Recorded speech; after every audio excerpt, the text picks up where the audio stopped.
Praise the lord. ప్రియులారా, ఈ యొక్క నూతన ఉదయకాల సమయంలో దేని వాక్యాన్ని చదువుకుందాం. జకర్యా గ్రంథము 9వ అధ్యాయం 12వ వచనం. జకర్యా చాప్టర్ 9 and verse 12.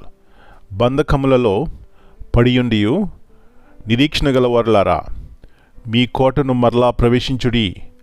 రెండంతలుగా మీకు మేలు చేసేదనని నేను మీకు తెలియజేయుచున్నాను.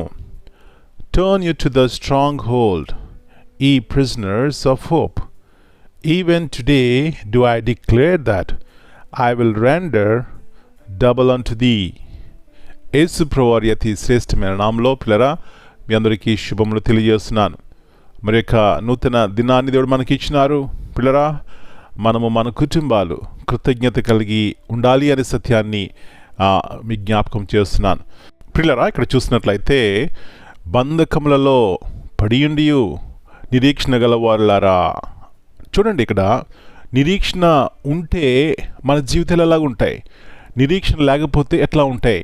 ఒక వ్యక్తి జీవితంలో నిరీక్షణ లేదనుకోండి, అనుకుంటాడు, ఎందుకురా ఈ బ్రతుకు, ఎందుకు జీవిస్తున్నాను అని కృంగిపోతూ ఉంటాడు.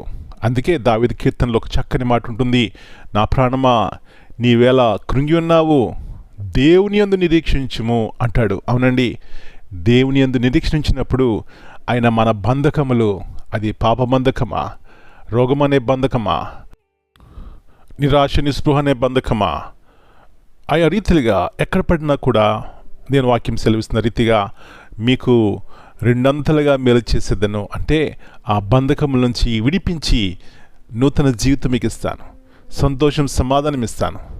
నా ప్రియుడా, నా ప్రియ సహోదరి, ఈ ఉదయకాల సమయంలో ఎవరి మీద మన యొక్క నిరీక్షణ? దేని మీద? ఆస్తి అంతస్తుల మీద, లేకపోతే భోగభాగ్యాల మీద, లేకపోతే నిత్య జీవం ఇచ్చేటువంటి ఈ గొప్ప జీవగల దేవుని మీద? ఒకవేళ జీవగల దేవుని మీద మన నిరీక్షణ కలిగి ఉన్నప్పుడు ఎప్పుడు సిగ్గుపరచబడమనే సత్యాన్ని జ్ఞాపకం చేసుకుని, దేవా మీరు సిగ్గుపరచని దేవుడవు, రెండొందలుగా మేలు చేసే దేవుడవు, బంధకం నుంచి విడిపించే దేవుడని చిన్న ప్రార్థన చేస్తే పిల్లరా మన జీవితాల్లో అయినా నిరీక్షణతో కూడినటువంటి జీవితాన్ని ఇస్తారు. అలాంటి కృప దేవుడు మనందరికీ దయచేయనుగాక. ప్రార్థన చేసుకుందాం. ప్రభువా, ప్రేమగల తండ్రి, మరొక నూతన ఉదయకాల సమయాన్ని బట్టి మీ వందనాలు చెల్లిస్తున్నాం.